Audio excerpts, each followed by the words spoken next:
Hello friends, myself doctor Om Prakash Patil. Sorry आज ज़रा OPD ज़रा सा रश था, इसलिए ज़रा सा लेट हुआ आपको ये लाइव लेक्चर स्टार्ट करने के लिए। ठीक है, इसलिए मैं सभी स्टूडेंट को आप आज हम लोग जो ओपीडी इंस्ट्रूमेंट्स देख रहे थे, आज हम लोग ओपीडी इंस्ट्रूमेंट्स में सबसे पहला जो इंस्ट्रूमेंट है वो आज हम लोग स्टेथोस्कोप आज हम लोग स्टार्ट करने लगे। ठीक है दोस्तों, स्टेथोस्कोप के साथ साथ हम जो उसके मल्टीपल यूजेस वगैरह है, ये सब चीज़ें वगैरह हम लोग धीरे धीरे इसमें देखेंगे दोस्तों। ठीक है दोस्तों, स्टेथोस्कोप जो है हमारे ओपीडी में सबसे जो इंस्ट्रूमेंट में सबसे इंपॉर्टेंट इंस्ट्रूमेंट्स माना जाता है। ठीक है, जब अभी आप मेडिकल समझो एडमिशन्स वगैरह मेडिकल कॉलेज में लेते हो, BAMS हो गया, BHMS, MBBS, हम सभी डॉक्टर्स को सबसे पहले फर्स्ट ईयर में हम लोग स्टेथोस्कोप खरीदते हैं दोस्तों। ठीक है, वहाँ पे दोस्तों स्टेथोस्कोप एक खरीदते हैं तो हम लोग वहाँ पे बेसिक स्टेथोस्कोप वगैरह यूज़ करते हैं वहाँ पे, क्योंकि वहाँ पे समझो BP वगैरह लेना है, ये सब चीज़ें वगैरह, या फिर ऑस्कल्टेशंस वगैरह कौन से एरिया वगैरह है, ये सब चीज़ें हम लोग फिजियोलॉजी में देखते हैं दोस्तों। ठीक है, लेकिन हमें एज ए डॉक्टर जब हम लोग इंटर्नशिप या फिर वहाँ पे थर्ड ईयर इंटर्नशिप या फिर फाइनल ईयर में हमारी जब पोस्टिंग चालू होती है तो हम लोगों को एक एटलीस्ट अच्छा स्टेथोस्कोप बाय करना है दोस्तों। ठीक है, इसलिए आप फर्स्ट ईयर से ही थोड़ा थोड़ा पैसा जमा करके दरअसल एक लिटमन का एक अच्छा सा स्टेथोस्कोप खरीद लीजिए। ठीक है, क्योंकि क्या होता है दोस्तों, हमारी पूरी ज़िंदगी जो है पूरा स्टेथोस्कोप के ऊपर हम लोग वहाँ पे इन्वेस्टमेंट पे स्टेथोस्कोप के यूज़ से ही हम लोग आगे की हमारी प्रैक्टिस वगैरह सेट करते हैं दोस्तों। ठीक है, इसमें ज़रा ये यहाँ पे स्टेथोस्कोप के हम लोग सबसे पहले पार्ट देख लेते हैं। ठीक है, स्टेथोस्कोप में पार्ट में दोस्तों सबसे पहले जो आता है यहाँ पे ईयरपीस रहता है। ठीक है, बाद में ईयरपीस के बाद में जो है यहाँ पे ट्यूबिंग है, यहाँ पे सबसे पहले यहाँ पे डायफ्राम है, डायफ्राम के पीछे बेली रहता है। यहाँ पे मेरे इसमें बेली नहीं है, यहाँ पे ओनली सिर्फ यहाँ पे स्टेथोस्कोप ये डायफ्राम का है दोस्तों यहाँ पे।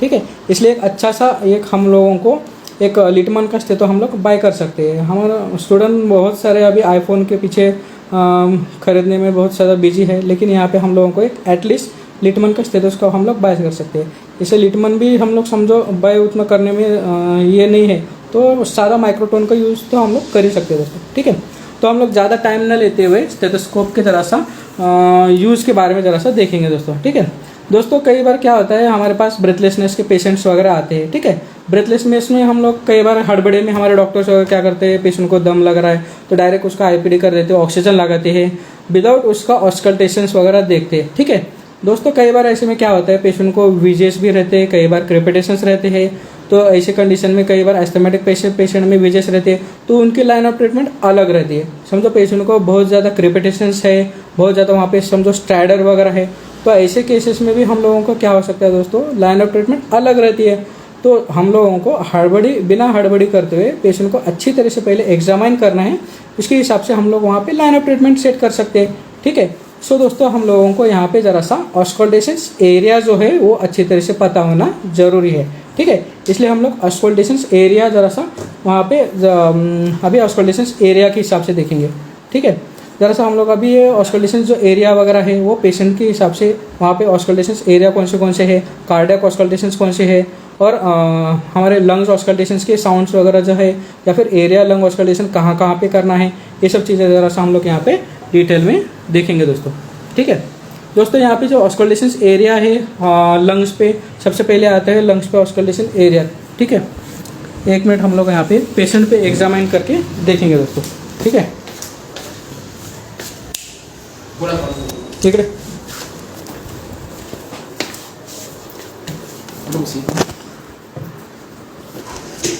दोस्तों, यहाँ पे सबसे पहले जो हम लोग लंग ऑस्कल्टेशन कर रहे हैं समझो। ठीक है, लंग ऑस्कल्टेशन में सबसे पहले जो आता है यहाँ पे दोस्तों, सबसे पहले हमें पेशेंट को back side of the patient के बैक साइड से ऑस्कल्टेशन चेक करना चाहिए, क्योंकि वहाँ पे कई बार फीमेल पेशेंट्स वगैरह है, तो ऐसे में क्या हो सकता है हम लोगों को अच्छी तरह से प्रॉपर तरीके से ऑस्कल्टेशंस वगैरह सुनने में नहीं आ सकता दोस्तों। ठीक है, यहाँ पे सबसे पहले देखो यहाँ पे अपेक्स है। ठीक है, लंग्स का जो अपेक्स एरिया जो कौन से ऑस्कल्टेशन के सबसे पहले आता है क्लेविकुलर लाइन, एक्सिलरी लाइन और पोस्टीरियर स्कैपुलर लाइन। ये तीन तरीके से हम लोग यहाँ पे ऑस्कल्टेशन कर सकते हैं। ठीक है, यहाँ पे दोस्तों क्लेविकुलर लाइन जो है, मिड क्लेविकुलर लाइन के हम लोग लंग्स के अपेक्स से साउंड ऑस्कल्ट कर सकते हैं। ठीक है, यहाँ पे समझे अपेक्स साउंड है तो लंग्स के अपेक्स से हम लोग ये जो क्लेविकल है, क्लेविकल के जो बीच में की पार्ट रहता है ना, ये क्लेविकुलर लाइन रहती है। ठीक है, इसको हम लोग बोलते हैं mid clavicular line. Mid clavicular line से भी हम लोग यहाँ पे ऑस्कल्टेशन कर सकते हैं। ठीक है, सबसे पहले मिड क्लेविकुलर लाइन में कौन से आते हैं समझे, अपेक्स ऑस्कल्ट करना है तो यहाँ पे जो क्लेविकल है, क्लेविकल के नीचे या फिर हम लोग क्लेविकल के ऊपर भी ये ऑस्कल्ट कर सकते हैं दोस्तों। ठीक है, सबसे पहले आता है जो लंग ऑस्कल्ट करना है तो सबसे पहला पॉइंट यहाँ पे अपेक्स का आता है, ये फर्स्ट। ठीक है, बाद में यहाँ पे सेकंड। ठीक है, ये हो गया मिड क्लेविकुलर लाइन। ठीक है, मिड क्लेविकुलर लाइन से भी हम लोग फ्रंट साइड से पेशेंट को ये एग्जामाइन कर सकते हैं ऑस्कल्टेशन एरिया के लिए, लंग ऑस्कल्टेशन में।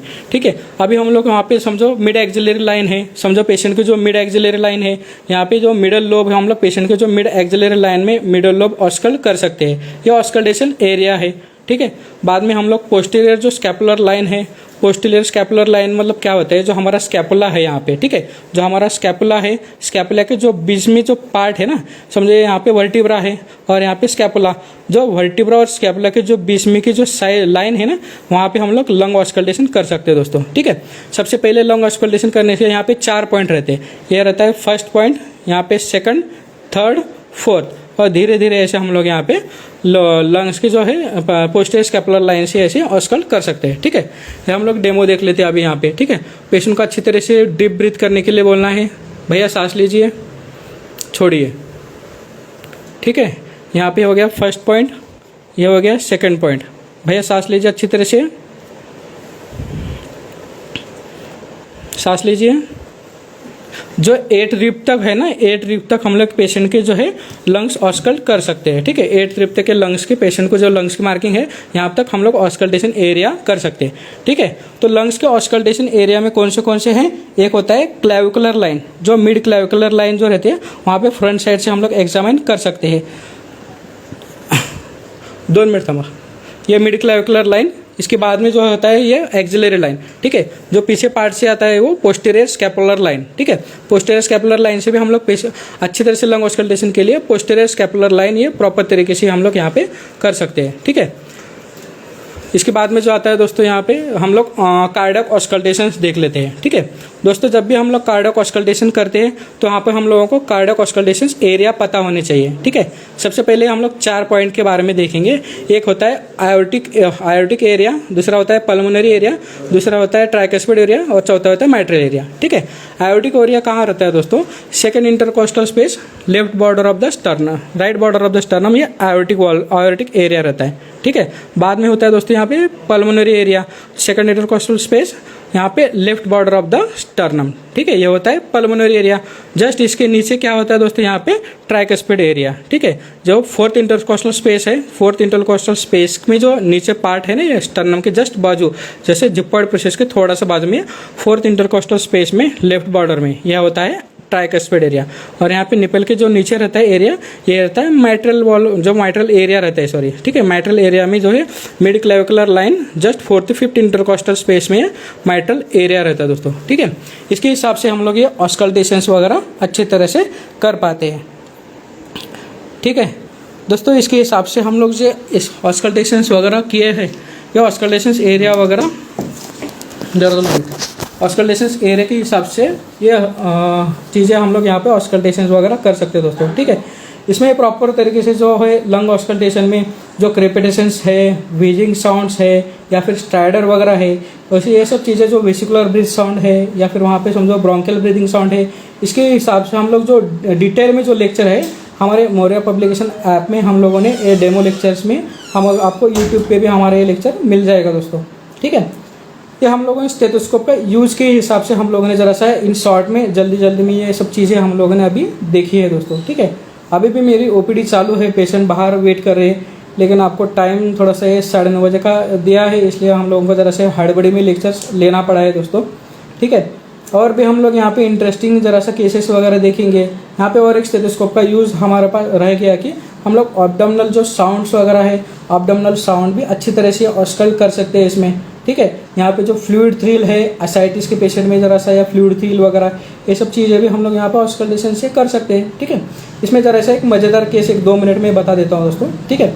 कुछ दिनों पहले मेरे पास एक पेशेंट आए थे, उनको ज़रा सा वो लोकल उन्होंने पेशेंट को एक महीने से हिस्ट्री ऑफ फीवर थी, ठीक है। पेशेंट को जो रात के टाइम में फीवर विथ चिल्स वगैरह आ रही थी, ये कब से 1 महीने से चालू है। और वहाँ पे लोकल डॉक्टर्स ने उसको सिर्फ टाइफाइड वगैरह टेस्ट किया, तो टाइफाइड वगैरह के हिसाब से उन्होंने ट्रीट किया था दोस्तों, ठीक है। लेकिन जब पेशेंट मुझे फुलनेस ऑफ अपडाउन की कंप्लेन दे रहा था, तो हम लोगों ने अच्छी तरह से उसको अपडाउनल एग्जामिनेशन किया। वहाँ पे माइन्यूट फ्लूइड थ्रिल वगैरह मुझे लगा था दोस्तों, ठीक है। वहाँ पे फ्लूइड थ्रिल है, ज़रा सा असाइटिस के चांसेस लग रहे थे, इसलिए हम लोगों ने उसका यूएसजी करवाया।